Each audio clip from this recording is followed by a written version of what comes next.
Atau ada yang belum? Anda sekarang semester berapa, Dek? Amira, kamu semester berapa? Semester 5, Pak. Semester 5 berarti udah pernah sama saya dong. Mata kuliah apa, Amira, sama saya? Manajemen strategik sama perilaku organisasi, Pak. Oke, strategik sama perilaku organisasi. Gitu ya? Strategik, perilaku organisasi, oke. Alright, so, berarti you know already lah ya, apa yang harus terjadi di dalam kelas ini. Jadi sebelumnya, tapi apakah ada yang belum pernah satu kelas dengan saya? Saya, Pak, belum. Waduh, kamu golongan orang-orang yang merugi. Ya, baik ya, nggak guyon ya. Oke, jadi di kelas saya ada beberapa rules ya. Rules yang pertama adalah read the chapter before class ya. Sebelum kelas Anda harus baca chapters dulu. Karena apa? Karena setiap meeting pasti kita ada allow Google Chrome to find allow lah. Ya, karena setiap meeting pasti kita ada quiz ya. Quiznya itu semuanya diambil dari buku ya. Jadi untuk meyakinkan apakah Anda sudah read the chapter before class or not. Ya, you have the book already? Bukunya udah dapat? Bukunya udah dapat? Yang dari Bu Poppy kan sebelumnya kan? Sudah dapat bukunya belum? Hatman? Kemarin Bu Poppy sudah mengirimkan e-book. Itu nggak dibaca sama kamu. Yang kemarin-kemarin sudah saya baca, Pak. Aduh, mana kamu merugi lagi, Zubair. Ya, udah dapat e-book gratis ya. Padahal kalau kamu beli e-book tersebut ya, harganya itu $300 ya. $300 just to got the e-book ya. Ya, rugi kamu. Ya, jadi untuk e-book ada harganya mahal. Jadi Anda sudah dapat gratis, baca dong sayang. Kalau perlu dibaca berkali-kali biar apa? Karena Anda dapat gratis gitu. Ya. Oke, jadi you have to read the chapter before class because like you have a quiz in every meeting ya. Terus di kelas saya ada yang namanya class activity points ya. Apabila Anda sudah pernah satu kelas sama saya pasti sudah tahu bahwa apabila Anda aktif ya, misalkan saya tanya Anda menjawab dan Anda diberi poin oleh saya, maka setelah kelas Anda tinggal mengklik tautan ya or link yang di-share oleh Mbak Septi, asisten saya, ya. Anda tinggal klik di situ, kemudian Anda masukkan nama, NIM Anda harus utuh ya, tidak punya hanya 25 itu nggak bisa ya, harus utuh, mulai dari C berapa gitu. Nah, kemudian ada passcode ya, passcode-nya setiap meeting beda-beda. Ya, jadi untuk kelas ini mungkin passcode-nya Australia, yang lain passcode-nya misalkan Atlantika atau apa gitu ya. Nanti semuanya akan ada passcode-nya. Anda lihat passcode-nya, tanpa passcode Anda nggak bisa masuk. Untuk class activity point itu nanti di sana ada suatu pilihan ya. Anda dapat hari ini dapat poin berapa? Hari ini. Ya, jadi kalau sudah besok-besok sudah ditutup, sudah nggak bisa. Jadi Anda harus memasukkan class activity point hari itu juga. Ya, hari itu juga harus dimasukkan karena setelah itu akan ditutup gitu. Kan ada passcode-nya. Nah, passcode-nya sudah kalau udah ditutup udah nggak bisa lagi. Ya, oke. Nah, kemudian nanti kalau kuisnya usually adalah multiple choice ya, 10 soal. Kemudian nanti setelah Anda mengisi, Anda akan dapat nilainya otomatis ya. Oke, kemudian di kelas ini Anda dituntut untuk melakukan presentasi kasus, bukan mengulangi buku ya. Jadi salah ya. Jadi orang yang presentasi kok suruh ngulangi chapter, aduh buat apa, itu nggak ada gunanya ya. Karena chapter lebih jelas daripada Anda menjelaskan ya. Anda presentasinya adalah kasus, case yang berkaitan dengan chapters ya. Jadi kalau chapter hari ini adalah berkaitan sama ketenagakerjaan, etik di dalam ketenagakerjaan ya. Maka ya Anda menyajikan case-nya yang berkaitan dengan ketenagakerjaan dan case-nya itu diutamakan adalah case Indonesia. Ya, kebetulan saya dan Bu Poppy itu juga sudah lagi menulis case dalam bahasa Indonesia, dalam bentuk Indonesia, case Indonesia ya. Tapi bukunya belum terbit, mungkin terbitnya di akhir bulan depan mungkin ya.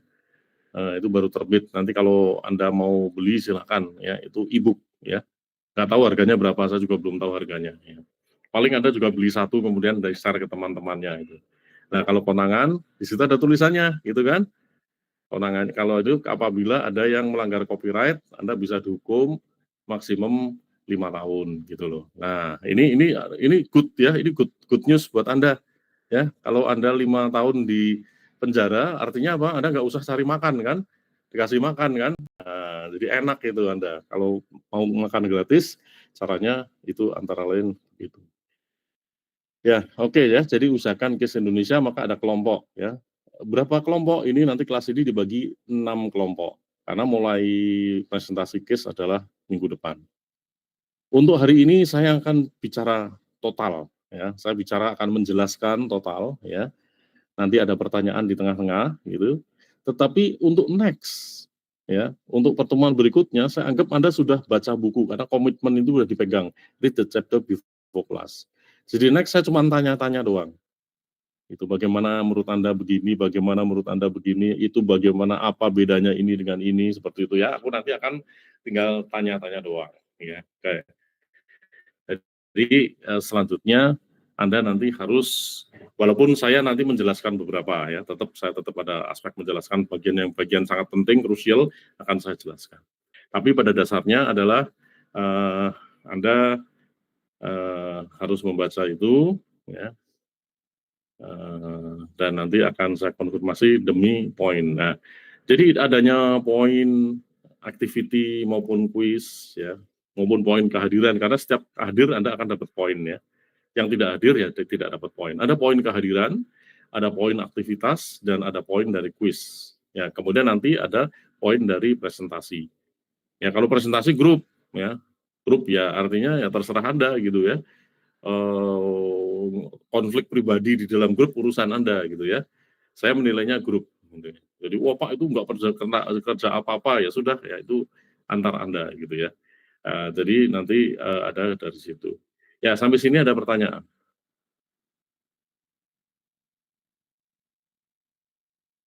Nggak ada? Oke. Class activity point pertama. Anda boleh raise hand apabila Anda mau menjawab. Ya. Topik kita hari ini apa? Tuh, chapter yang kita bicarakan. Oke. Katalea silakan.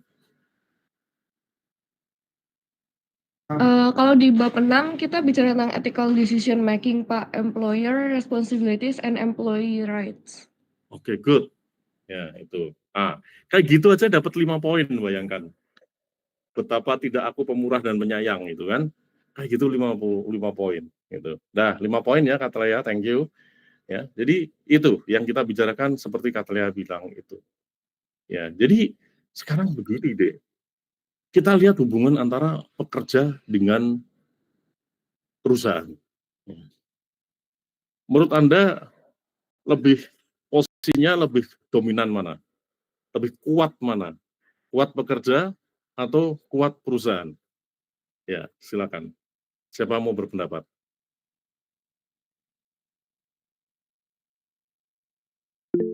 Ya, silakan Zubair.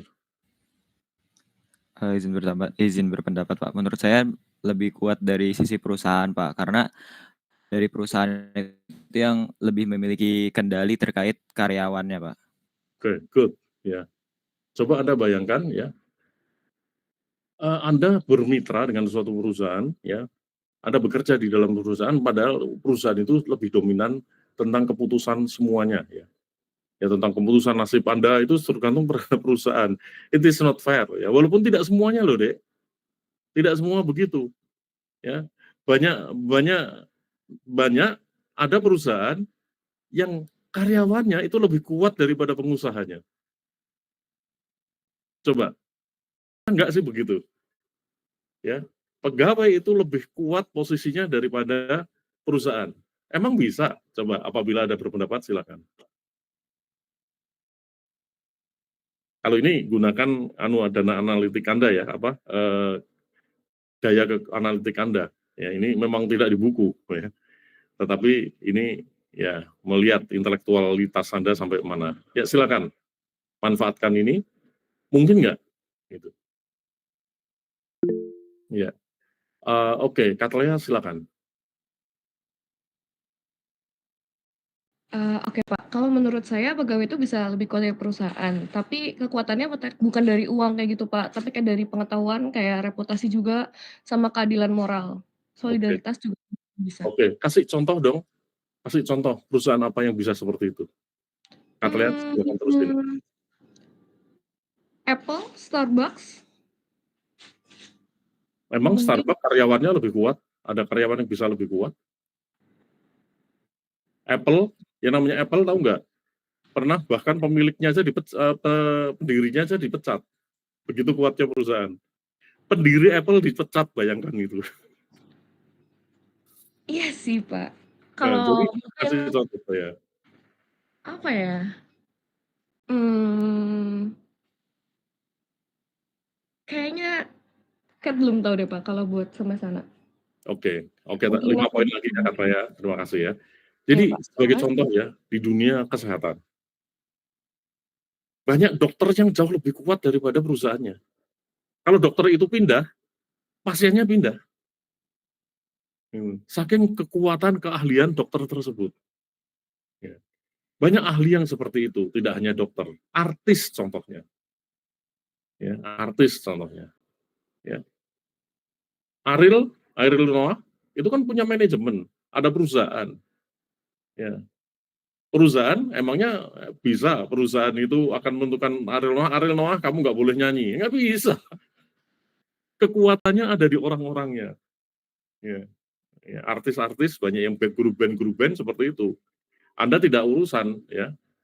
Ariel Noah itu mau di Peter Pan atau kok mau di Noah, ya aku lihatnya Ariel gitu kan. Tidak mau, Anda tidak akan peduli sama perusahaannya. Grup itu bukan perusahaan, grup itu termasuk ini ya, tapi mereka punya manajemen, punya perusahaan. Nah, justru manajemen itu yang nurut kepada mereka. Nah, tapi itu adalah contoh-contoh yang sangat jarang. Hanya kasus tertentu, ya, kasus tertentu. Memang di dunia artis bisa seperti itu. Tetapi kalau di dunia perusahaan itu sangat jarang ya, kecuali kalau memang ada posisi-posisi kunci, ya, ada posisi kunci. em, Sebagai contoh ya, kalau perusahaan rokok, ya, perusahaan rokok itu katakanlah ahli, ya, ahli ramuan rokok tersebut itu kalau minta apa saja dikasih. Karena dialah yang menggunakan, ini kan tidak bisa pakai AI gitu loh. Ya mungkin AI bisa tapi tidak secerdas, karena ini taste ya, ada rasa, ini kurang manis, kurang apa, mungkin AI bisa lihat dari komposisinya ya, tetapi mungkin, makanya ada di rokok-rokok itu, ada orang yang tugasnya itu paling nyaman adalah tester, ya. Tester yang itu kerjanya hanya nyoba memastikan rasanya sesuai dengan standar kita. Nah, itu akan dibayar mahal sekali. Tapi itu juga masih di bawah. Jadi kalau di dalam perusahaan umum, ya memang yang lebih kuat adalah perusahaan. Untuk itu harus dijaga. Ya, harus pakai moral di dalam kamu memanage. Gitu. Harus ada moralnya kamu bekerja. Ya ada perasaan apabila kamu sewenang-wenang merasa bersalah gitu loh. Ya, oke, kalau gitu mari kita lihat apa yang dibahas di dalam buku ini. Semoga nggak ada masalah di ini, di apa, di screen-nya. Oke,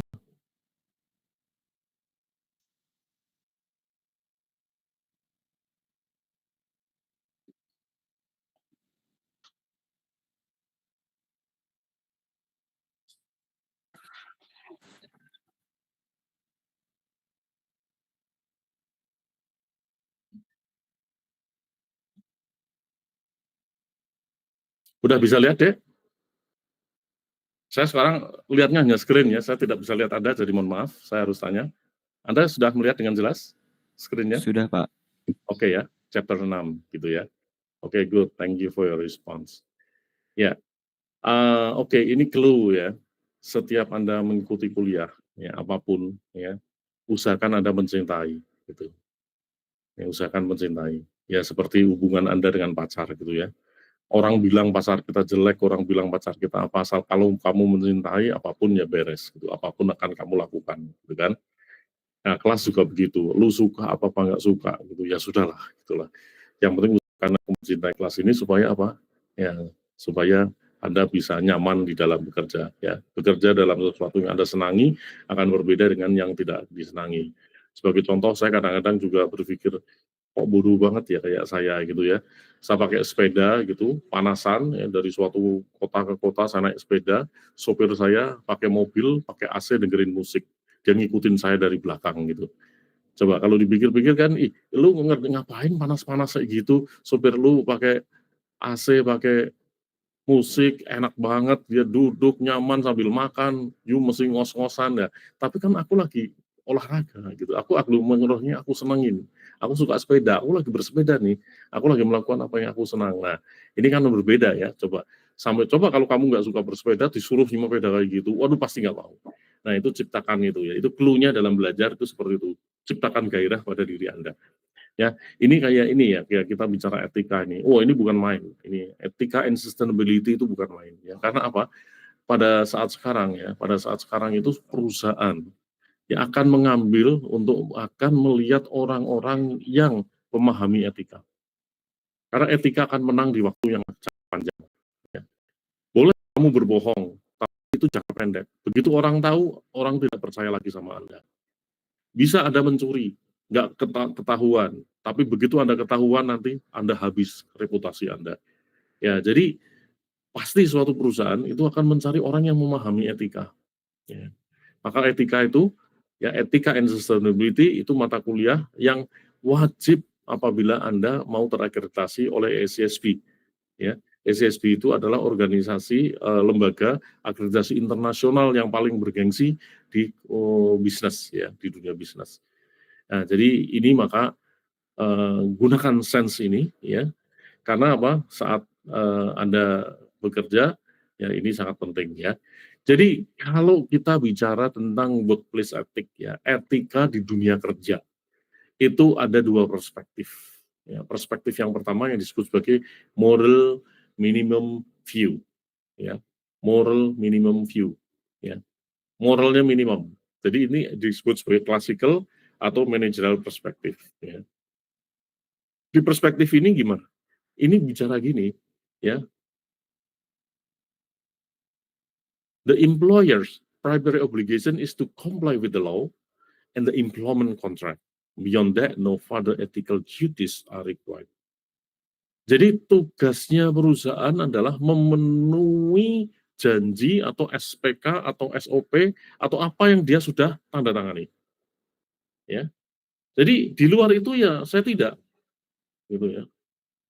Misalkan ya suatu perusahaan sudah jelas hanya menanggung kesehatan karyawannya, lu yang kerja, lu yang ditanggung. Kemudian di situ ada bapaknya di depan perusahaan ya lagi mengunjungi Anda, bapak Anda sakit jantung. Ya, kemudian perusahaan ngomong, "Oh, tuh bukan urusan saya, nggak usah pakai ambulan saya." Walaupun di perusahaan ada ambulan, nggak usah pakai ambulan saya. Kan yang akan saya layani adalah yang bekerja, itu kan bapaknya pekerja. Nah, itu artinya apa? Moral minimum view. Karena apa? Yang penting aku tidak melanggar hukum. Gitu. Yang penting tidak melanggar hukum itu udah bagus. Ya, jadi itu. Nah, kalau yang kedua yang disebut sebagai mutual relationship view atau disebut sebagai ethical atau stakeholder perspective gitu.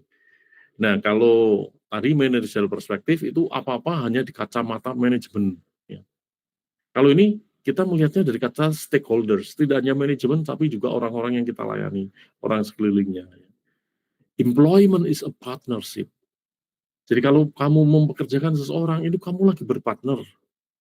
Employers have ethical duties to treat employees with fairness, respect, and concern beyond legal compliance. Nah, jadi ya perusahaan ya itu harus mempunyai kewajiban etis ya yang adil, yang memberikan respect atau hormat, dan itu tidak hanya sekedar memenuhi kewajiban hukum. Gitu. Jadi walaupun di dalam perjanjian kita tidak ada, tetapi kalau ini tiba-tiba ada musuh, wah ini harus ditolong ini. Wah, ini ya begitu ya. Itu dengan hubungannya dengan kita hari ini kita fokuskan hubungannya dengan antara karyawan dengan perusahaan ya. Sebenarnya ini bisa juga nanti kita kaitkan antara perusahaan dengan masyarakat, perusahaan dengan supplier, perusahaan dengan apa, tetapi hari ini chapter ini kita bicara tentang perusahaan dengan karyawan. Nah, due process in the place ya. Due process in the place ya. Ensures fairness in manager decision making. Jadi ini ya, di dalam suatu proses di dalam perusahaan ada hal penting ya, di dalam kita memperlakukan karyawan ya.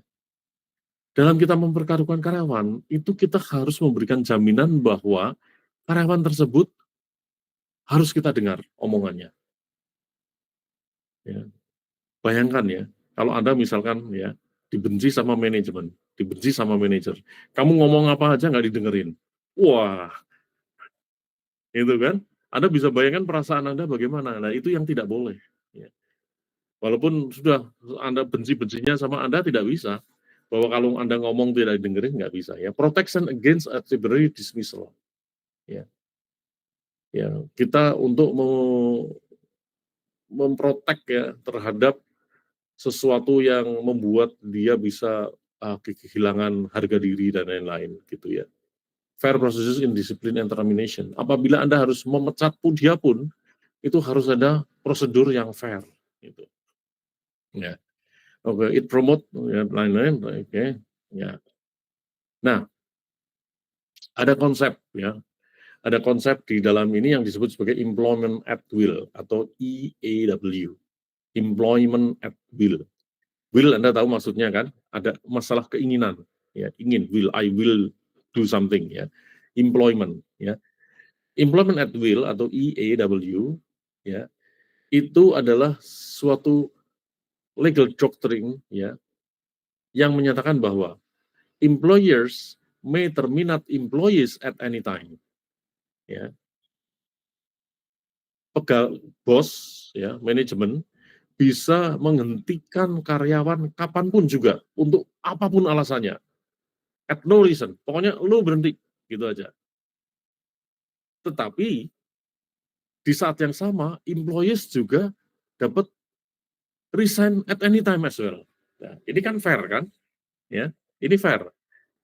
Manajemen kamu bisa menentukan aku keluar, kamu menentukan karyawan keluar. Tetapi karyawan juga bisa menentukan kapanpun aku keluar. Oke. Dilihat dari fairness-nya ini fair ya. Ethical justification-nya seperti ini ya. Ini adalah suatu freedom of contract yang promote efisiensi. Jadi pada saat karyawan tidak membutuhkan perusahaan tidak membutuhkan Anda, maaf Anda sudah tidak kami perlukan lagi, maka selesai. Ya. Kemudian ya it and promote efisiensi, jadi efisien. Kenapa? Perusahaan tidak memerlukan harus oh ya aku nggak boleh ngeluarin dia, kalau ngeluarin dia harus begini, harus memenuhi syarat seperti ini. Nah, itu kan jadi tidak efisien, tidak diperlukan tapi tetap dibayar ya. Tetapi ya ini ada kritik ya, ada kritik argues is enable injustice power abuse by employers. Tetapi ini kalau kondisinya pakai EAW ini tetap aja manajemen ya atau employers itu kedudukannya lebih kuat ya. Anda bayangkan Anda lagi kerja begitu Anda sampai kantor tiba-tiba sorry saya nggak butuh Anda lagi, kita berhenti sampai sini aja. Anda bayangin. Walaupun perusahaan juga bisa ngomong, lu juga bisa ngomong gitu kok, lu nggak usah berangkat, ngomong aja, aku nggak jadi kerja, udah selesai. Ya. Ini terjadi di banyak-banyak level of employment ya, itu. Nah, cost at EAW environment. Jadi apa yang harus kita bayar apabila kita menerapkan konsep EAW? Ya. Job insecurity, pasti Anda tidak secure bekerja di situ. Fear-based workplace. Mereka bekerja tapi dengan ketakutan. Kalau tiba-tiba aku dipecat. Unethical managerial behavior. Ya, itu bisa ya. Nanti manajemen bisa lu kalau nggak mau begini, gue pecat lo. Waduh, kacau juga ya. Lower employee trust and motivation. Dari sisi karyawannya, Ini jadi dia apa? Trust pada perusahaan tidak ada, kemudian motivasi bekerjanya juga tidak termotivasi. Karena apa? Hanya takut dipecat aja. Aku mau berinovasi, nanti kalau inovasiku tidak disenangi, nanti aku malah dipecat. Ah udahlah, aku biasa-biasa aja, yang penting jadi karyawan yang manut lah gitu. Higher than ever and lower productivity. Yang akhirnya nanti apa? Higher than ever. Karena perusahaan bisa memecat kapanpun, ya, produktivitasnya jadi lower. Nah, ini kondisinya seperti itu. Ya, apabila EAW diterapkan, walaupun nampak ini adalah fair dari sisi karyawan maupun pegawai, ya, karena dua-duanya bisa berhenti kapanpun, ya. Tetapi dalam realita seperti ini, ya, ada hal yang harus dibayar dengan menggunakan konsep tersebut, ya. Oke. Nah, terus kita, bagaimana sih kita proses dari saat kita harus mengukur apakah seseorang itu berkinerja atau tidak, ya. Performance appraisal must be conducted with due process, meaning, ya, employees should receive honest feedback. Ya, jadi nggak bisa, ya, karyawan cuma, "Kamu kerjanya nggak baik." Nah, tapi nggak baiknya apa? Harus dijelaskan, gitu, ya. Evaluation criteria must be fair and job related, ya. Yang dievaluasi itu adalah harus adil dan kaitannya sama job tersebut. Jangan Anda bekerja, ya, kemudian Anda nggak mau mijitin manajer, ya, waduh, kamu mijetnya males nih, kalau suruh mijet kamu males. Oh, nggak bisa, itu nggak ada kaitannya sama job dong, bos, ya. Jadi yang kalau performance itu kinerja saya yang harus dilihat dengan jobnya dong. Apakah saya memenuhi target atau tidak, nah itu bukan hal lain-lainnya gitu ya. Ya, coba Anda relating di Indonesia itu banyak hal yang sebetulnya sangat melanggar ini ya. Employees should have a chance to respond and improve. Ya. Jadi karyawan harus mempunyai kesempatan untuk memperbaiki diri. Makanya di dalam perusahaan itu tidak begitu salah Anda langsung dipecat, tidak. Pasti ada mediasi dulu, ya. Anda dipanggil dulu. Apa yang terjadi? Didengar dulu, ya. Kalau begitu Anda memang salah, Anda diberikan SP1. SP itu surat peringatan pertama. Kalau Anda melakukan lagi, dikeluarkan SP2, peringatan kedua. Setelah itu baru bisa dipecat. Itu ada di dalam aturan ketenagakerjaan, yaitu untuk melindungi karyawan, ya. This prevent bias, favoritism, and wrongful termination. Ya. Oke, ada kita sebut ethical downsizing. Ya, ethical downsizing, ya.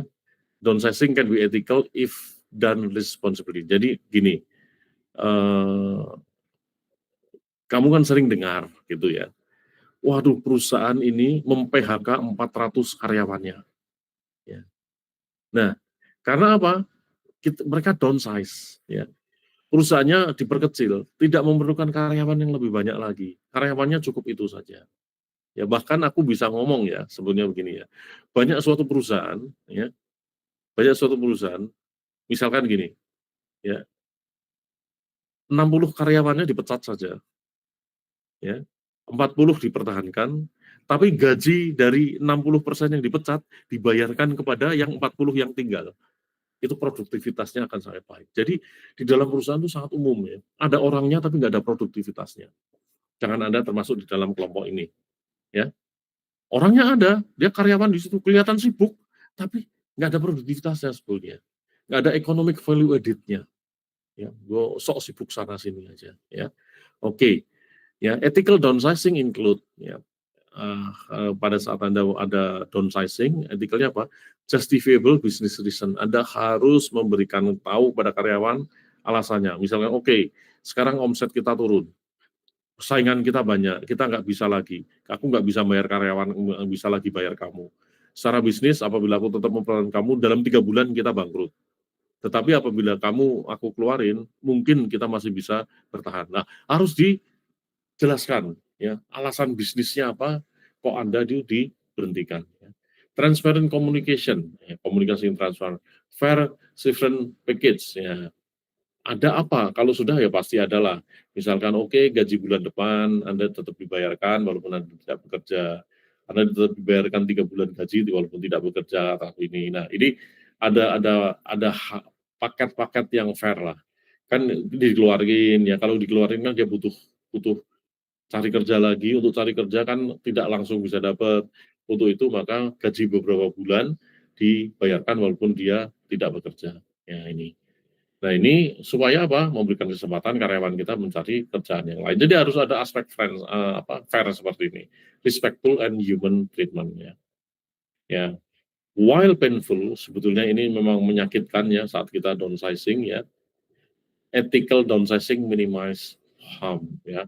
Walaupun menyakitkan, apabila kita mendownsize ya mengurangi jumlah karyawan dengan cara etis itu akan mengurangi bahaya ya. Ya, ada terminologi lain ya lagi di sini yaitu yang disebut intrinsic and instrumental value of health and safety. Ya. Ya, jadi sekarang Anda sih nampaknya cuma oh aku harus ngapalin ini, harus melihat ini, tapi nanti pada saat Anda kena case tertentu dalam suatu perusahaan, Anda perlu mencari ya terminologi ini ya. Terminologi yang ada di dalam buku-buku ini Anda akan mencari pasti ya, karena itu kaitannya sama nasib Anda. Ya.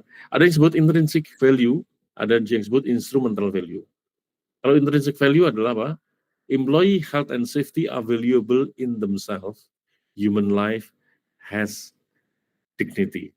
Dignity itu semacam apa ya, martabat gitulah ya, itulah gitu ya. Oke, ya, jadi employee value are valuable in themselves, intrinsic value. Ya.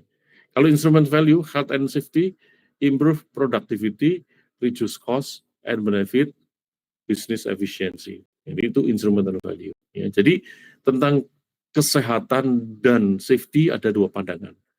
Ya. Intrinsic value itu begini, ya pokoknya kalau sehat, lu sebagai karyawan tuh akan senang ya, akan bisa bekerja. Coba bayangkan ya, Anda punya semangat kerja tapi Anda sakit, nggak bisa kerja gitu, oke lah. Berarti apa? Ada intrinsic value. Ada value karena Anda sehat dan aman, ada keuntungannya juga ada pada Anda sendiri. Tapi ada instrumental value, yaitu apa? Yaitu bahwa kita bukan kaitkannya dengan orangnya, tapi kita kaitkan dengan beberapa kerugian perusahaan apabila kalian sakit. Ya, kalau kalian sakit, maka apa? Maka kalian nggak bisa bekerja. Nah, jadi kita nggak lihat orangnya, tapi perusahaannya kita ngelihatnya. Ya, kalau Anda sakit, Anda tidak produktif. Ya, itu. Ya, jadi ini. Kemudian kalau Anda sakit, aku harus meng-hire orang lain untuk menggantikan Anda. Ya, maka apa? Maka bisnis efisiensinya tidak terjaga. Ya, jadi instrumental value adalah health and safety, improve productivity. Kita dari lihat perusahaannya, dari aspek produktivitas, reduce cost and benefit. Bahkan saya pernah sampaikan begini ya, mungkin di cerita di yang lain ya. Saya dulu di Australia pernah bekerja di BHP namanya, Broken Hill Proprietary, suatu perusahaan besar di sana. Ya, di sana itu kalau ada tangga, makanya Anda pasti akan lihat kalau saya turun pasti saya pegangan, ya, atau naik itu saya pegangan, ya. Di sana ada tulisannya, kalau di setiap tangga, Anda wajib untuk memegang handle di step itu. Kan step biasanya ada handle-nya. Harus wajib memegang. Apabila Anda tidak memegang, Anda jalan biasa, itu Anda bisa kena fine. Ya, Anda bisa kena fine, bisa kena hukuman. Jadi setiap orang kalau turunnya pegangan, gitu kayak orang ini, ya. Kenapa? Ya itu seperti saya katakan tadi, kalau kamu sampai sakit, perusahaan rugi masalahnya gitu loh. Sampai kamu jatuh, wah aku harus bayar kos untuk ngirim kamu ke rumah sakit, harus kos ini, aduh, kamu meninggal, wah, aku harus ngirim karangan bunga, gitu. Jadi melihatnya itu dari aspek seperti itunya ya. Tetapi apa? Itu benar juga. Makanya kita kalau turun ya harus pegangan gitu loh. Biar apa? Kalaupun jatuh kita ada aspek kemudian dipegang gitu ya handle-nya gitu. Jadi tetap harus hati-hati gitu. Nah, jadi intrinsic and external itu seperti itu membedakannya. Ya. Anda lihat di situ, Anda bisa baca langsung approach ini bagaimana.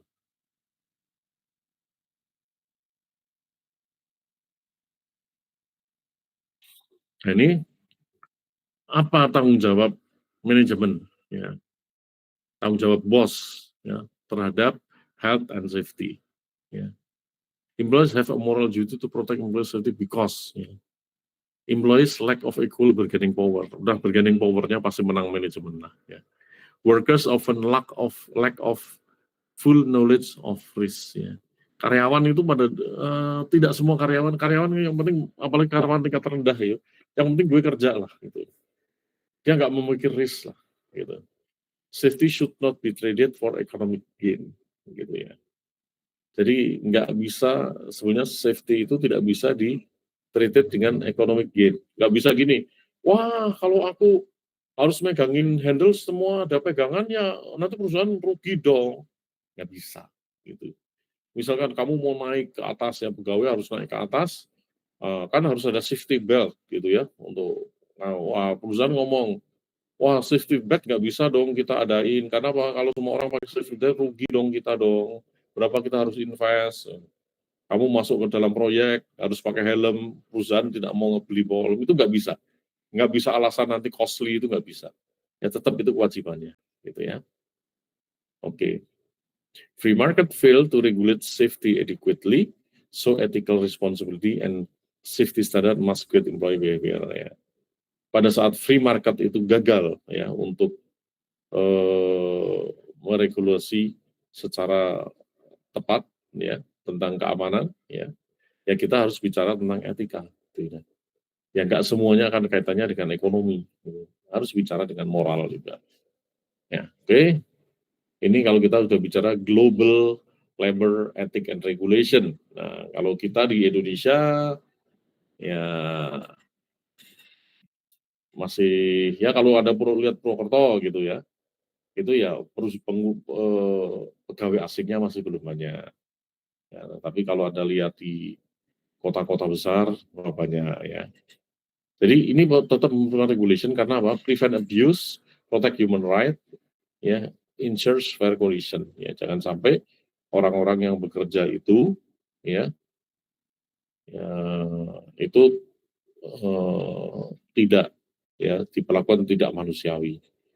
Ya kan Anda tahulah ya banyak sekali tidak hanya di Indonesia, di luar negeri banyak sekali pegawai orang-orang Indonesia yang suruh kerja banting tulang gitu ya dengan bayarannya nggak tahu kapan gitu.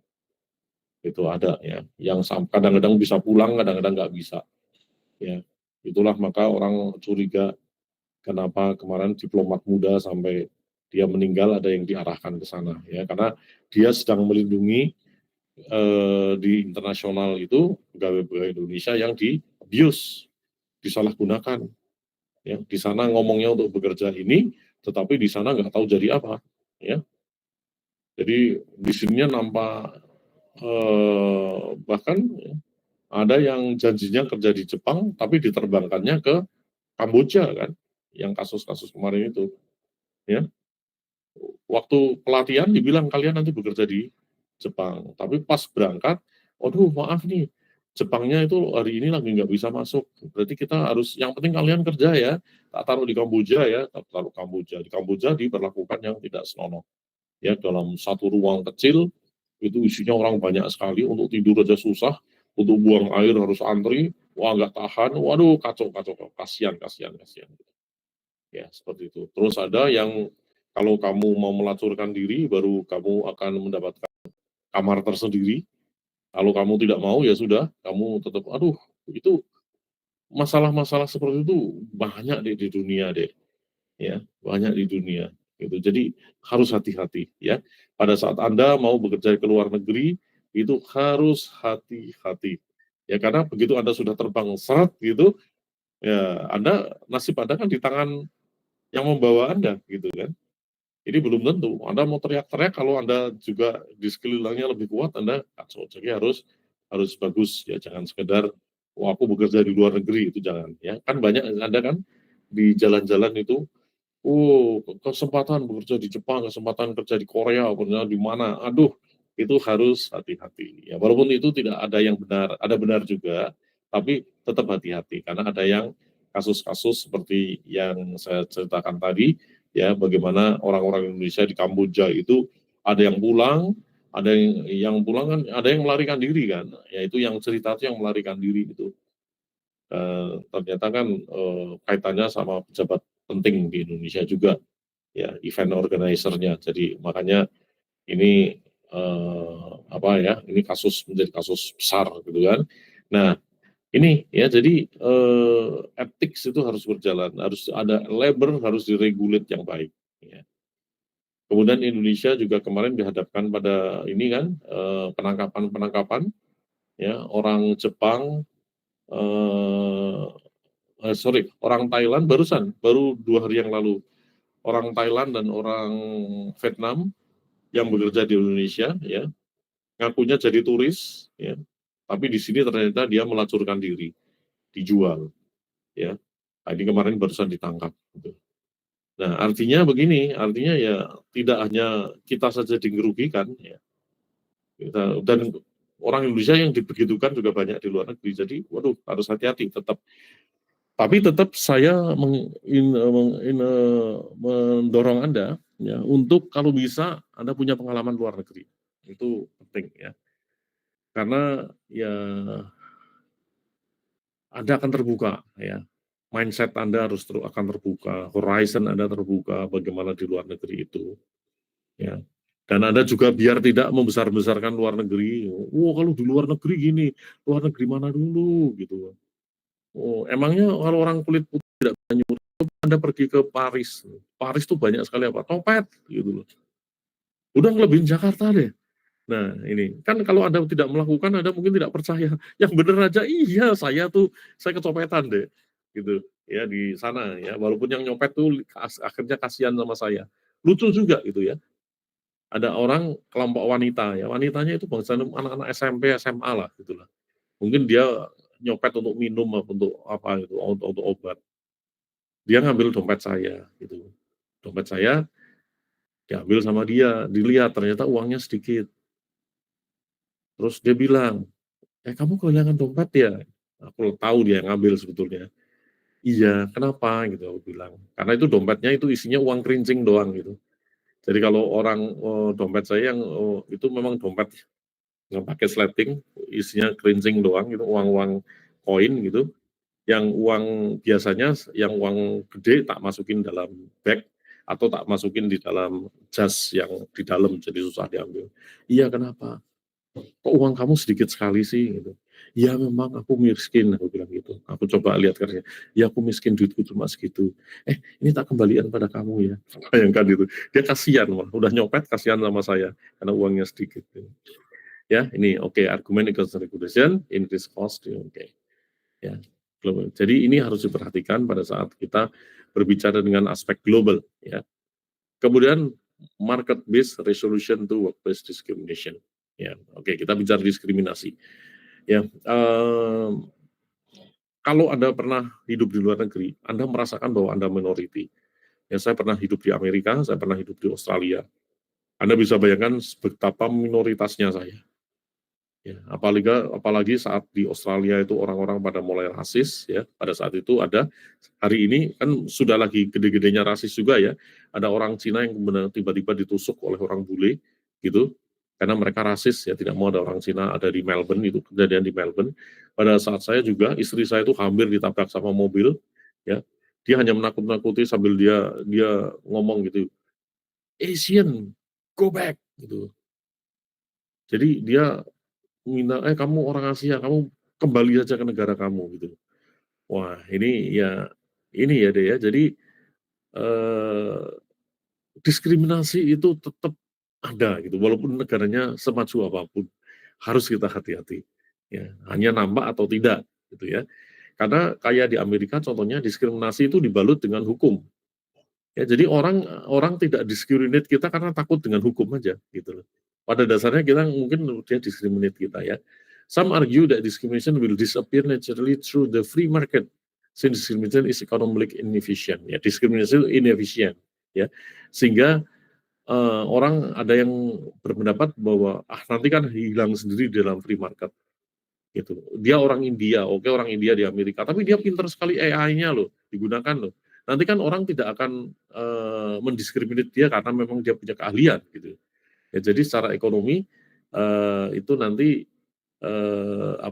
akan jalan sendiri gitu, bahwa dia akan tidak didiskriminasi karena keahliannya. Ya, tetapi begini ya, ada yang mengkritik ya, itu bisa, tetapi bisa aja ya market itu tolerate discrimination. Jadi pasar sendiri mentolerate discrimination. Artinya discrimination ada itu tidak apa-apa oleh pasar, gitu kan.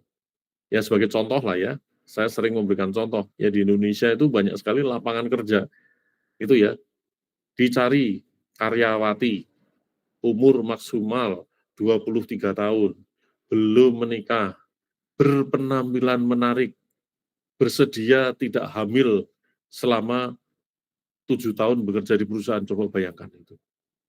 Dan itu ada di dalam iklan. Betapa diskriminasinya terhadap wanita, gitu ya. Nah, itu masih ada di Indonesia. Ya sekarang mulai berkurang ya. Karena kayak seperti Anda kan diajarin etik seperti ini, ya. Makanya Anda tahu bahwa itu unethical ya. Tetapi orang-orang dulu kan mungkin tidak belajar etika juga gitu. Jadi dia menurut Anda ya secara ekonomi aku membutuhkan orang yang seperti itu. Ya. Jadi oke. Oke ya. Right. Workplace diversity ya. Yeah, diversity means including individual from different background, gender, race, culture, age, religion, ability in organization. It values difference rather than simply tolerating them. Ya, jadi di dalam diversity itu ada orang yang melihat bahwa oke, dia toleran. Kalau toleran itu sebetulnya gini, ya mau nggak mau lah, aku tahu lah bahwa kita harus toleran orang yang punya agama lain gitu kan, atau punya race yang lain gitu. Kita harus toleran, tidak hanya kita. Tetapi ada yang lebih tinggi daripada hanya toleran, itu adalah apa? Membuat itu menjadi value. Ya, begitu ada yang berbeda, justru itulah value-nya di situ. Ya. Berbedanya itu menjadi value. Ya. Oh, di kalangan bule ada orang black, ada orang Asia, tapi itu value. Ya. Contohnya dalam suatu kalau ada terbang internasional gitu ya, terbang internasional. Pramugarinya itu ya itu justru dicari dari latar belakang background race yang berbeda-beda. Ya, kalau ke Indonesia pasti ada orang Indonesianya, gitu. Ya. Atau kalau misalkan ya ini penerbangan dari sini ke dari Jakarta kita terbang ke misalkan ke Abu Dhabi atau terbang ke Qatar atau kemana, dari sana terbang ke Los Angeles misalkan ya. Itu kan akan melewati 3 bahasa. Berarti penumpangnya pasti ya kebanyakan orang Indonesia, ya, orang Emirat atau Arab, ya, yang bahasa Arab, sama orang yang berbahasa Inggris. Jadi kamu lihat ya, pramugarinya justru ada orang Arabnya, ada orang Indonesianya, dan ada bulenya. Nah ini melihat differences ini, ya, itu sebagai values justru, yang membuat kita values. Oke, ini benefit and challenge. Ya. Oke, Anda akan saya klik, Anda baca di screen ya. Oke, next.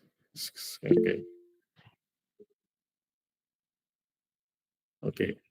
Ya, ini saya tidak pandai mengoperasikan ya, tetapi prinsipnya saya hanya melihat slide, saya tidak bisa melihat Anda raise hand atau tidak. Ya. Karena aku nggak bisa split, sorry ya. Jadi aku nggak bisa splitting lihat kanan dan kiri. Ya. Jadi apabila Anda mau menjawab, Anda langsung ngomong aja, saya ini Pak mau jawab gitu. Yang pertama ngomong saya berarti atau memberikan namanya itu yang duluan. Oke, ini discussion. Ya, coba. Why is the gimana?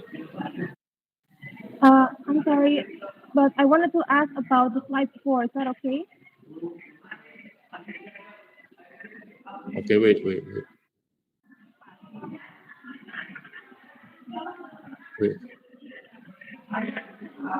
My name is Sabina, sir. Wait.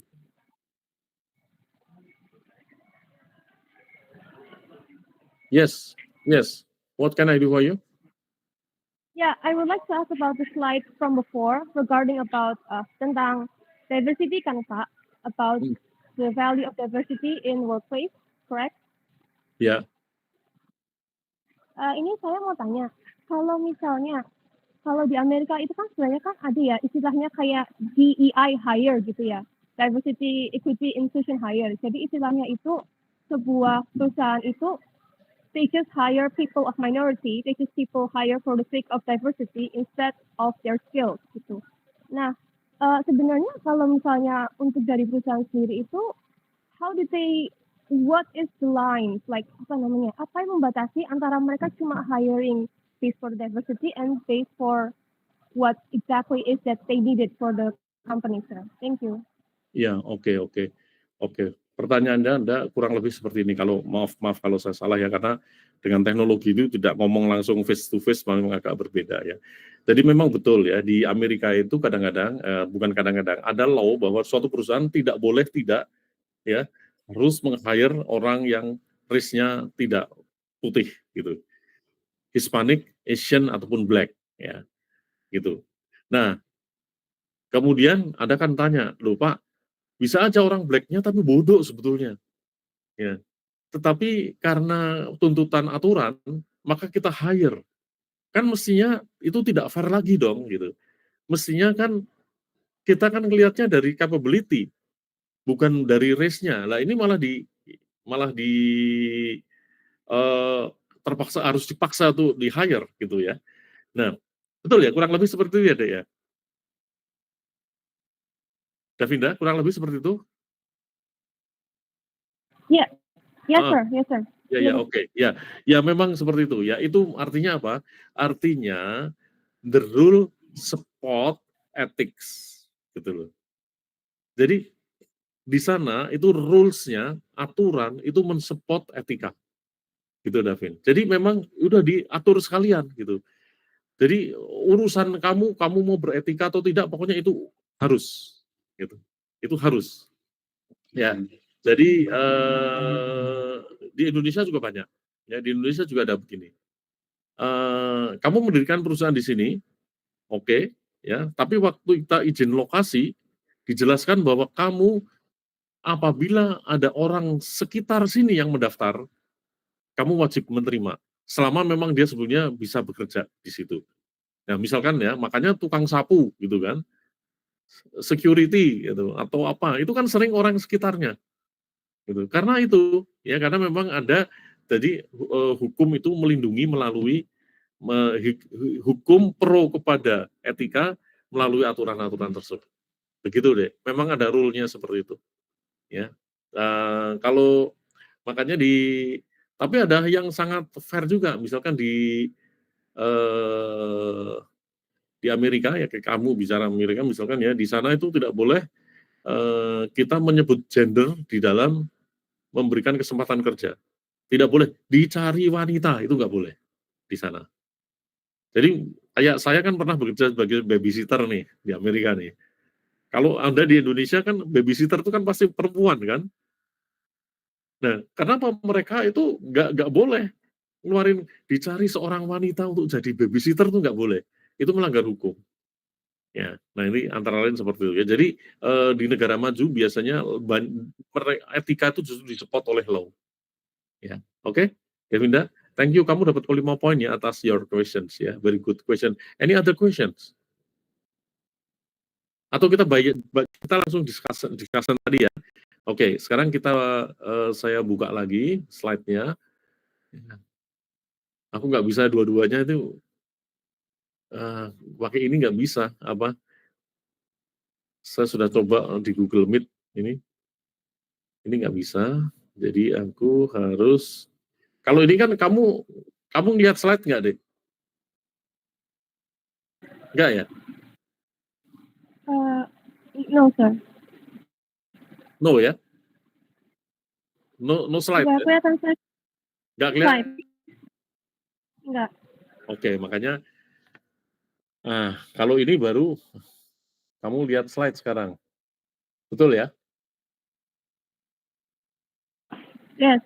Oke. Kalau gitu langsung saya dengan pertanyaan tadi diskusi. Ya. Ini pertanyaannya, ya. Why Katlea, the employment relationship considered to have a moral dimension, not just economic one. Tetapi Katlea harus mau jawab, Pak. siapa yang mau jawab? Katlea, Pak. Katlea, silakan Katlea. Sebentar, ini aku stop tulisannya, ya. Terus stop Oke. sharing. Aku tak ke, ya, ya Katlea silakan. Oke, Pak. On dong, Menurut Katlea. waduh, Oh, sebentar, Pak. kalau kamu harus berjilbab apa nggak usah deh, nggak apa-apa. Tapi No, prinsip no, sebaiknya sih I'm a harus, Christian. hah? No, I'm a Christian, sir. Oh iya, tapi Kristen kan bisa berjilbab juga. Yeah, I mean my camera has trouble for some. Okay, good, no problem, Katlea. Please answer, Katlea. You can answer in English or in Indonesia. Okay. And so in Indonesia atau in English, Pak? Oh, it's okay, up to you. Kalian semester berapa sih? 5, Pak. 5. Semester 5 ya? Yeah. Kemarin kok nggak pada daftar ke exchange ke Jepang atau kemana? Ke luar negeri? Kalian kan Inggrisnya bagus-bagus. Ada kesempatan loh, Dek, ya. Anda bisa ke Korea kemana sekarang di open tidak hanya untuk international student ya, nggak hanya untuk international program. Regular juga bisa walaupun tetap diprioritaskan internasional ya. Misalkan ada 3 ya tetap diprioritaskan gitu. Tapi yang dari regular juga boleh sih. Kemarin Anda beberapa anak reguler yang ini kok yang daftar kok. Dan ada beberapa yang terpilih juga gitu. Oke. Ya, silakan. Oke, I see. Ya. Mungkin kadang-kadang bisa ini ya, Pak, kayak nyampur bahasanya. Oh, Tapi nggak apa-apa. we're Tapi rating jangan bahasa Cina aku nggak ngerti. oh, waduh. Yeah, but the question is, why is the employment relationship considered to have a moral dimension, not just an economic one? Based on what I read last night, for me, like because of the employment relationship is involves people, not just contracts. Jadi kayak involve-nya tuh ke manusia juga, terhadap orang, terhadap society, dan itu nggak cuma hanya berdasarkan kontrak, tapi itu juga bakalan affects their dignity, fairness, and well-being. Therefore, it has moral dimension too, like not only an economic one. Why? Karena walaupun ada nantinya pertukaran ekonomi kayak gaji, kan nanti kan bakal kalau kamu kerja kamu digaji, tapi kan hubungan kerja juga melibatkan kayak hak kewajiban dan kepercayaan manusia dan, it affects human dignity and fairness kayak keputusan dalam pekerjaan, contohnya kayak PHK, gaji, keselamatan, diskriminasi, dan lain sebagainya, juga kan berdampak langsung pada harga diri, keamanan, dan masa depan manusia itu sendiri. Jadi bukan hanya sekedar angka di neraca. So, moral responsibility it exists in both sides. Jadi kayak perusahaan wajib memperlakukan karyawan tuh secara adil dan hormat juga, like a mutual relationship view kayak yang tadi dibahas juga di buku. So, pekerja juga punya tanggung jawab moral kayak jujur, loyal, dan profesional. Gitu, Pak. Great, Katlea. I like your answer. Ya, Oh, bagus ya. you. Right, oke. Kamu 5 poin ya. Oke, next. Sebentar. Aku begini lagi.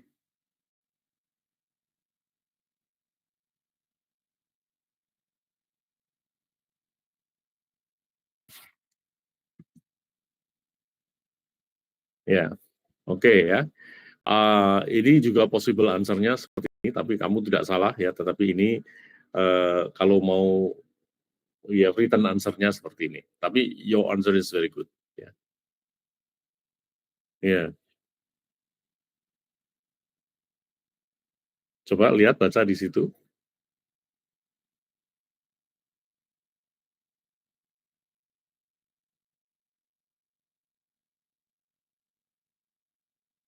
Oke, konsep ya EAW, employment at will itu sebetulnya bisa dipertahankan nggak sih? Gitu.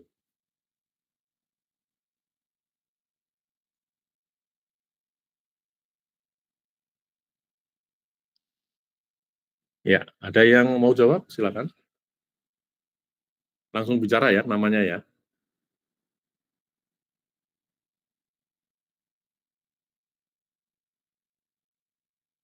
Nggak ada nih. Yakin Sekali nggak lagi ada? boleh, Pak? Boleh, nggak apa-apa. Berarti kamu nanti tambah poin lagi. Pokoknya tadi yang sudah aku bilang dapat poin. Kalau ditumpuk di dalam form tuh sampai 25 kok. Seorang bisa klik ya. Benar, bisa 25 poin sehari bisa. Ya, oke. Silakan. Oke, Pak.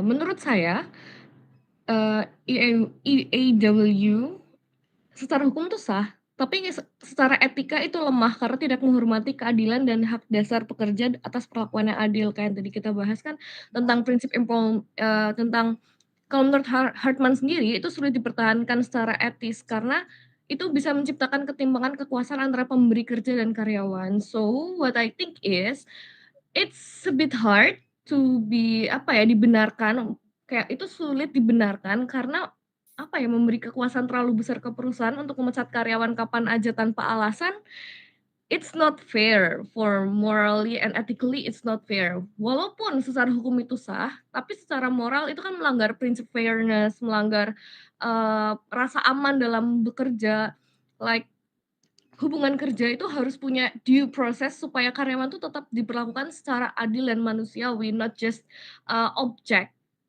'Cause, as far as I know, ada beberapa perusahaan dan ada banyak kasus di mana perusahaan tuh hanya menganggap, pekerjanya tuh hanya sebagai objek. Jadi they can berlaku nggak adil gitu, Pak.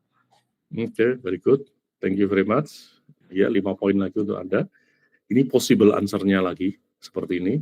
Ya, bentar. Ya.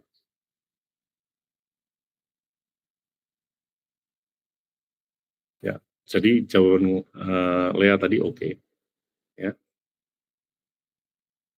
Diskusi berikutnya, ada yang mau jawab?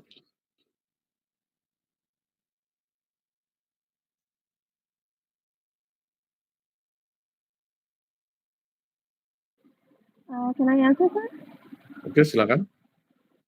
Can I answer? Ya, yes, please. All right. So my name is Jacinda, right? And the question here is, can downsizing ever be ethical or? Oh, sorry. Yeah. Can downsizing always?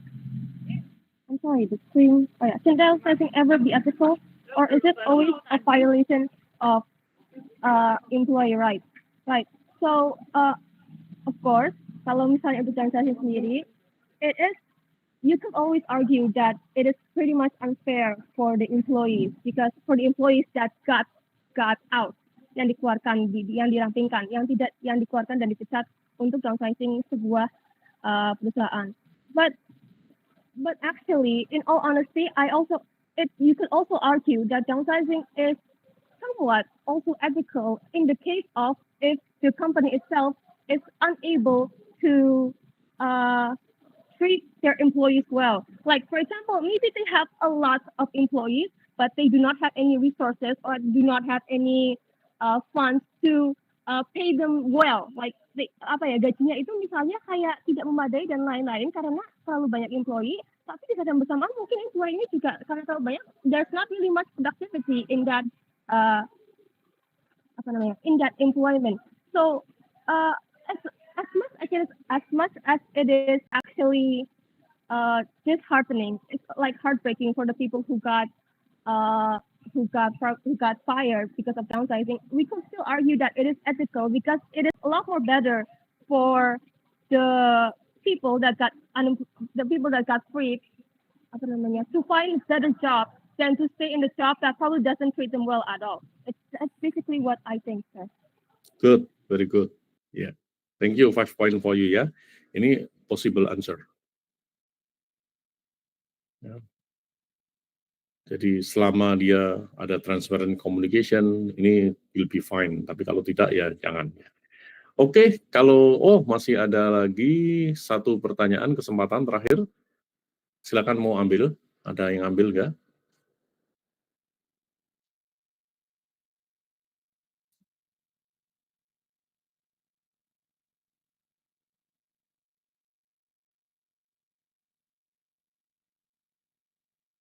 Yang menentukan levelnya itu siapa nih? Ya. Jadi resiko di dalam bekerja itu ya.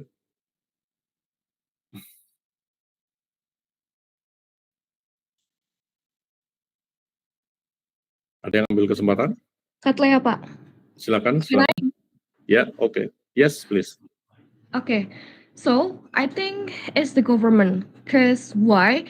Because the government is determine acceptable level of work risk, like with input from employers and employees. Kayak menurut saya tuh perusahaan itu yang paling pemerintah itu adalah yang paling tepat untuk menentukan tingkat resiko kerja yang bisa diterima karena ada masukan pasti akan ada masukan dari pihak perusahaan dan pihak pekerja. Jadi kayak I think only the government can ensure fairness and protect workers from unsafe or exploitative condition. Karena jadinya pemerintah itu kayak mediasi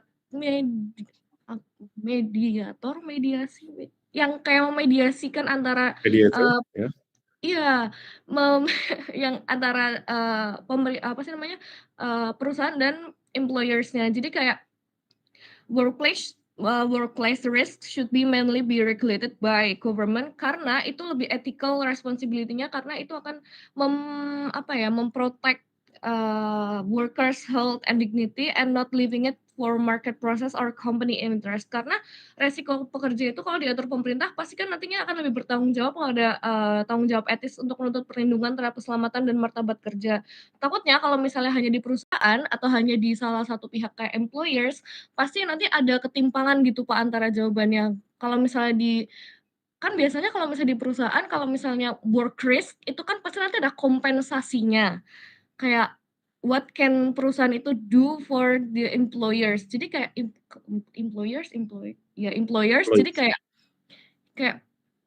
kalau misalnya hanya dibebankan kepada perusahaan, pasti perusahaan akan mencari kayak, ini mah risknya kecil atau this is not that berbahaya. Jadinya kayak nanti kasih compensate-nya kecil atau kalau misalnya dibebankan kepada employers, nanti kayak employees-nya bisa juga kayak tapi ini resikonya gede kok karena gini karena bla bla bla bla bla. Akhirnya they want something big, they want something ini kompensasinya harusnya besar atau resikonya besar. Jadi kayak untuk menengahi aku rasa lebih baik di government aja Pak, di pemerintah gitu Pak.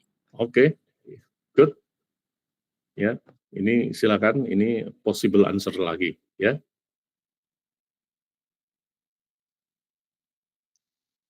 Ya, therefore government regulation is necessary to establish. Oke, benar jawaban kamu. Ya. Sir, getting to the quiz, may I ask a few more questions about diversity? Because I think the topic about diversity hiring in the workplace is really, really interesting for me. I apologize if it's crowded here, sir. Aduh, suaranya nggak jelas ya, Dek. Oh ya, maaf, saya mau tanya, kalau sebelum quiz, apakah boleh saya bertanya lebih tentang diversity terkait yang tadi DEI hire, sir? Oke, sebentar. Nah, ini aku tak masuk ke situ coba. Davinda, Pak. Who is asking? Davinda? Me, sir, Davinda. Okay, Davinda, can you on your video? Because if I read your lips, maybe. Okay, Davinda. Please, Davinda.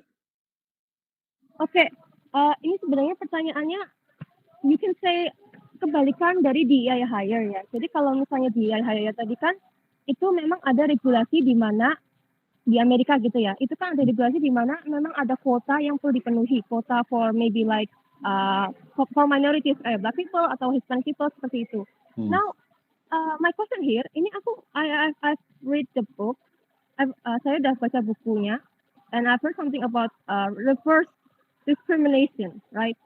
So this is actually like really, really tied into the systemic racism in America. And there's this thing called affirmative action too, di mana kalau misalnya sebuah perusahaan instead of being discriminative towards the minority, they will be discriminated for the white people instead. Why white people? Karena white people orang-orang itu mereka juga yang bisa dibilang atau bedanya higher in the place, like kayak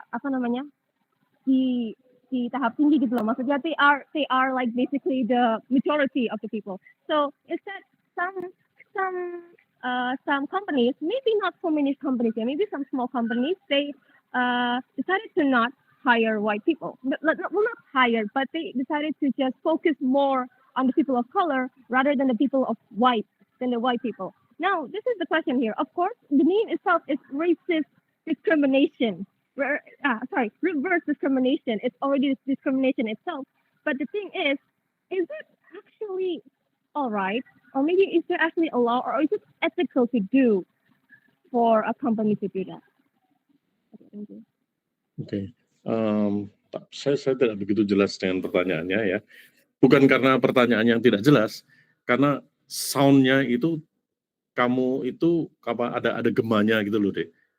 Ya di komputer saya ada gemanya ya, sehingga waktu bicara itu ada runtutan-runtutan gitu loh. Jadi oke, kurang lebih. Tapi kalau nggak salah pertanyaan Anda seperti ini. Ya, oke. Kalau di Amerika kan memang ada minimum ya. Misalkan minimum berapa harus orang yang non-white itu ada masuk ke sana, masuk suatu perusahaan. Tetapi kan gimana sebetulnya mereka akan tetap prefer orang yang kulit putih, karena orang kulit putih in term of skill maupun in term of attitude maybe lebih bagus juga gitu loh. Jadi ini justru tidak fair untuk perusahaan dong, dipaksa untuk kita mengambil orang yang tidak berkulit putih, tetapi di lain pihak itu kita harus menerima orang yang dengan skill yang lebih rendah ataupun dengan justru attitude yang tidak baik, mungkin ya kayak gitu, enggak? Sorry, maybe I will rephrase my question. Jadi kalau misalnya, maaf, ini soalnya udah kedengeran jelas belum ya Pak? Iya, tapi aku tetap nggak jelas kamu ngomong loh, Dek. Enggak, saya Enggak, nanti kalau pas kita ketemu ya, enak ya. Tetapi begini deh, ya prinsipnya ya, kalau kita bicara tentang ras ya. Coba kalau Anda main golf, Anda pasti akan tahu Tiger Woods. Itu Tiger Woods adalah kombinasi orang Thailand dan orang hitam. Ya, ingat ya, jangan ngomong orang negro ya. Jadi kalau orang Amerika itu kalau dibilang negro, itu marah gitu. Kalau negro itu artinya orang Nigeria, yang dulunya Nigeria. Tapi kalau kita dibilang orang black, itu malah nggak marah. Beda sama di Indonesia, kamu dikatain ini hitam gitu, pasti kamu marah kan gitu. Nah di sana justru mereka lebih prefer aku disebut black gitu ya. Oke, jadi kalau kita bicara tentang golf, kita bicara ngomong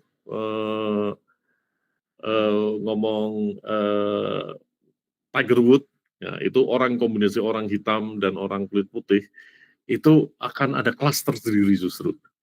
Ya, artinya apa? Artinya suatu ras tertentu pun apabila dia memiliki a certain level of skill, ya, itu akan dihormati juga. Ya. Oke, sekarang banyak sekali kalau kita bicara Lionel Richie atau beberapa penyanyi-penyanyi hitam ya, waduh kalau sudah ada di skill yang lebih tinggi itu akan berubah. Ya, jadi artinya begini ya, di Amerika itu orang walaupun tetap melihat aku putih, kamu bukan, tetapi mereka sudah mulai lebih banyak yang sadar bahwa it's just a matter of color gitu. Jadi mereka sama, kalau di dalam dibuka dalamnya sama-sama ada darahnya, ada ususnya, ada dagingnya, tapi just a matter of color. Jadi mereka banyak yang seperti itu. Sorry ya apabila tidak begitu menjawab, karena aku tidak begitu jelas dengan pertanyaannya. Ya, tapi kurang lebih seperti itu. Nanti kalau pas ini kelemahannya dari online ya, udah begitu. Ini saya juga really sorry to say ya. Jadi minggu depan sebentar. Minggu depan itu saya ada tugas luar kota di tanggal 30. Ya. Jadi online lagi deh minggu depan. Jadi really sorry ya. Jadi minggu depan tetap ada kuliah, tetapi online. Ya, jadi saya bisa di sela-sela pekerjaan saya ngasih kuliah dulu bisa. Ya, tetap kuliah, tapi minggu depan masih online untuk hari Kamis. Jadi saya punya ada tugas 29 dan 30. Ya. Ya, jadi untuk minggu depan kita online lagi ya, ketemunya ya. Atau mau digeser hari juga boleh. Kalau you nggak seneng online, mau digeser boleh. Tapi sementara kita online dulu. Ya, sekarang kita coba quiz ya. Oke, apabila Anda sudah pernah dengan saya, tentunya sudah terbiasa dengan kuis ini. Tapi apa belum, mari kita coba. Hari ini kita coba kuis. Silakan Anda lihat di grup WA Anda, ya, di grup WA Anda. Di situ ada link untuk kuis, ya, di link untuk kuis. Nah, di situ ada passcode dan lain-lain. Ikutin saja. Setelah itu nanti, mari kita ikutin kuis satu persatu. Baik, saya siapin kuisnya.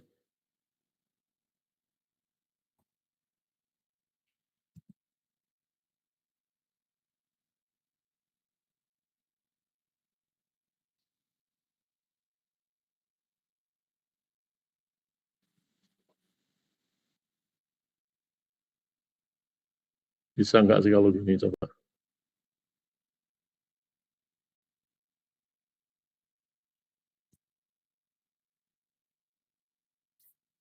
Kalau gini Anda bisa lihat nggak, Dek?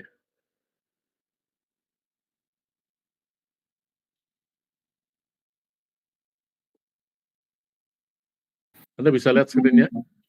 Screen-nya kelihatannya hitam, Pak. Oh, enggak, oh, ya udah. Berarti tak kembali yang kayak tadi. Tak pikir bisa sana sini. Sebentar. Saya stop sharing yang ini. Saya sharing yang lain lagi.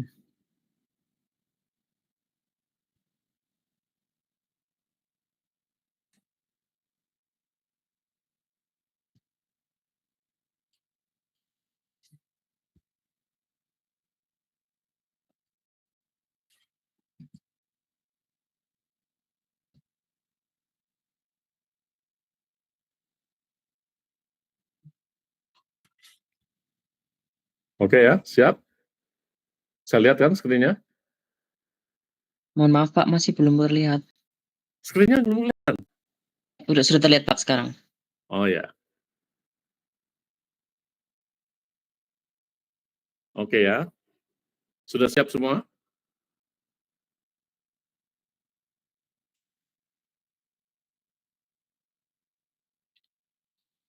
Number one.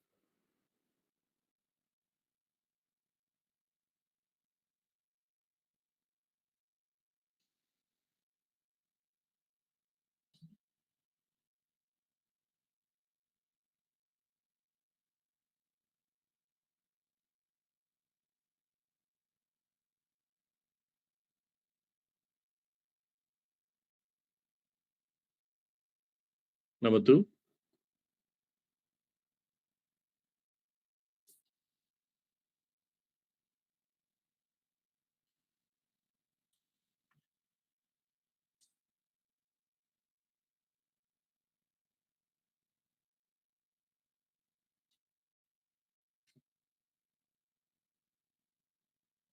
Nomor tiga.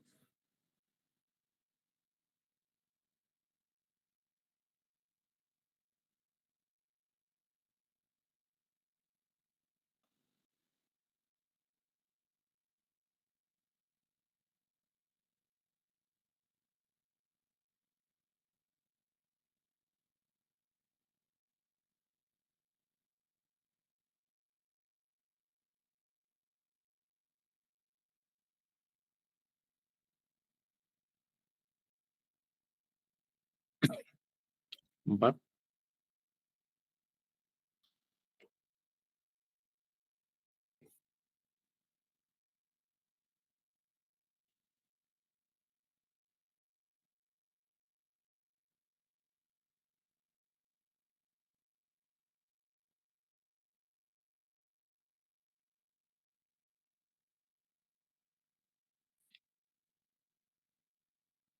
Lima.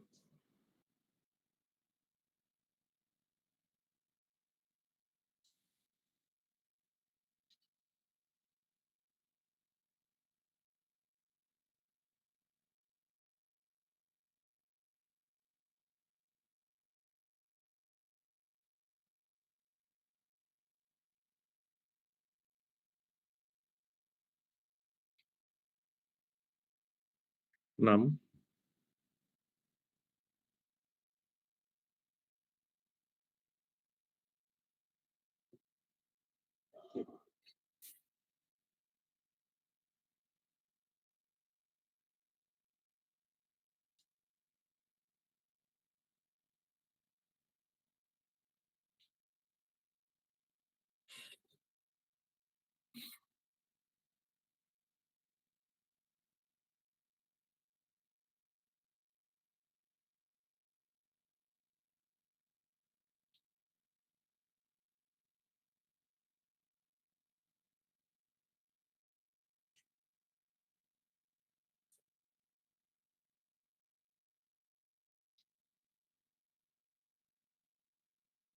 7.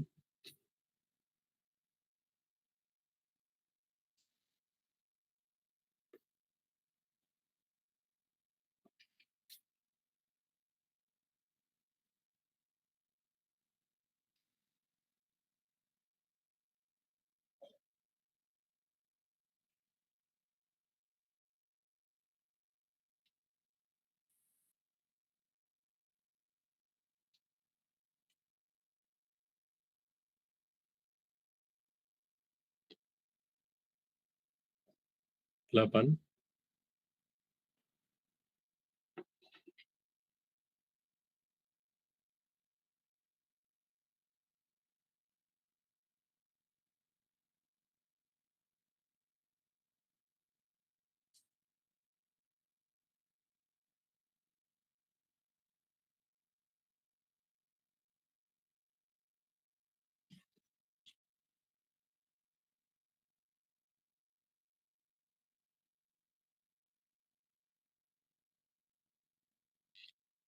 Sembilan.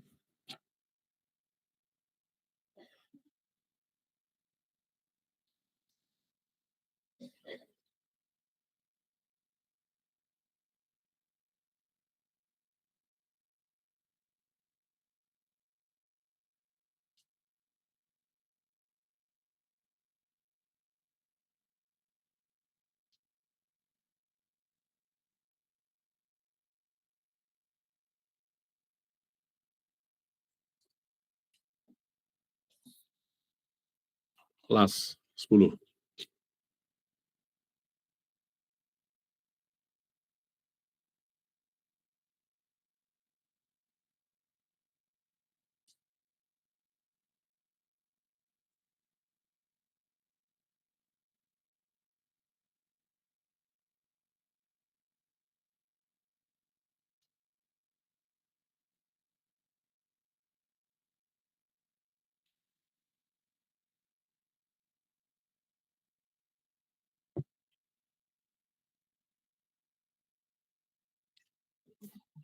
Ya, selesai. Silakan Anda submit.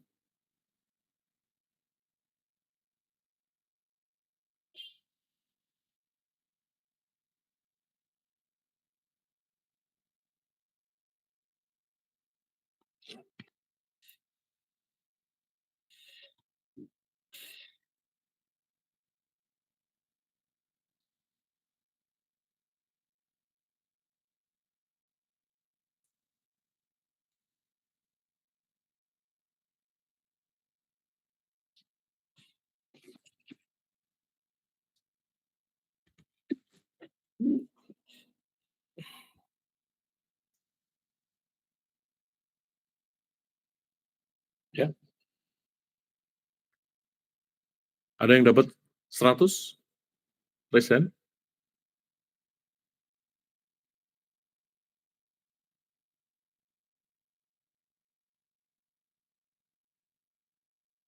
Yang dapat 90 ada? Oke, bagus, bagus. Terima kasih. Ya. Banyak yang 90 ya. Berarti ada satu yang tadi nanti akan saya cek ya pertanyaan mana yang membuat kalian ini banyak yang terjebak ya. Oke, terima kasih. Bisa raise down. Congratulations ya. Yang dapat 80 ada? 80? Oke. Ya, itu yang hari ini dapat A ya. Jadi 80, 90, 100. Baik. Untuk minggu depan silakan ya di kelas ini dibuat 6 kelompok. Kelompok 1 besok ya, itu harus mempresentasikan case ya. Case itu adalah real case yang ada di Indonesia.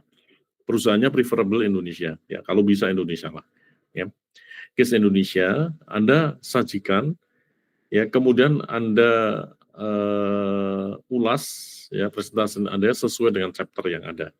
Ya, misalkan seperti chapter ini, ya chapter hari ini, misalkan berarti Anda mengangkat work diversity in perusahaan apa, gitu ya. Misalkan work diversity in Unilever, ya Anda bisa menyajikan statistik di sana berapa persen orang yang bukan orang Indonesia, kemudian positionnya mereka bagaimana gitu ya. Untuk presentasinya sendiri usahakan 15 menit selesai, dan presentation plus tanya jawab bisa berjalan sekitar 30 menit ya. Nah, grup yang lain itu wajib memberikan komentar ya. Bisa pertanyaan, bisa komentar ya, tidak harus pertanyaan, tapi wajib satu grup itu minimal jangan minimal satu saja ya, satu grup satu pertanyaan atau satu komen. Tidak harus tanya. Bisa aja hanya komen juga bisa. Ya, jadi setiap grup harus ada yang mewakili. Itu. Jadi yang grup nanti ada atur sendiri ya grupnya ya. Nah, terus yang akan dipresentasikan 24 jam sebelum kuliah harus sudah di-upload di grup WA. Ya, jadi yang akan Anda presentasikan sudah ada di grup WA. Sehingga apa, teman-teman yang lain itu bisa searching juga. Ya, oh ini tentang Unilever, dia bisa searching Unilever. Kemudian bisa memberikan komen ya atau pertanyaan. Oke, jadi grupnya siapa ya? Besok yang mau jadi grup 1, grupnya siapa? Biar saya ada satu yang bertanggung jawab. Siapa yang akan menempatkan diri di grup pertama?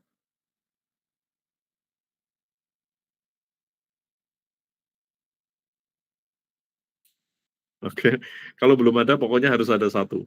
Ya, ada ketua kelasnya nggak sih di sini? Ada ya? Halo?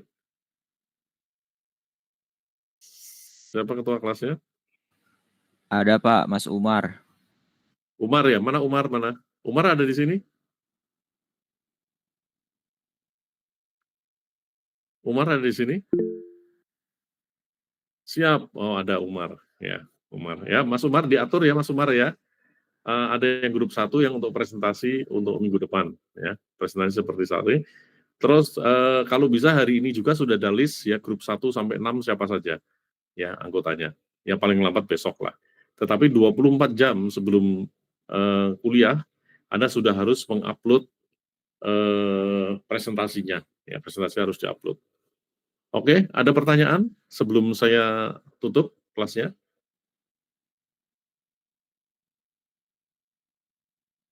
Kalau tidak ada, sampai jumpa minggu depan, dan minggu depan kita masih online ya. Moga-moga berikutnya sudah tidak ya, karena saya memang sering tugas luar kota ya. Minggu depan kita masih online, pakai Zoom, linknya ini juga ya, ini juga link yang selalu saya pakai. Saya kira demikian. Thank you very much for your attention ya. See you next week. Thank you, bye-bye. Terima kasih, Pak. Sama-sama. Thank you, sir. Right.